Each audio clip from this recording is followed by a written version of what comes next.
காலிலே போட்ட மிஞ்சிதான் காதுல பேசுதே.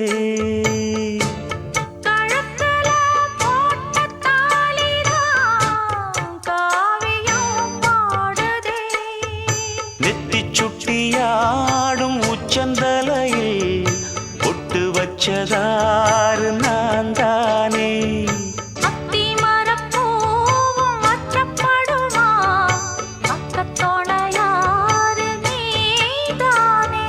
ஆசை பேச்சில் பாதி மூச்சில் லேசாதேகம் சூடு.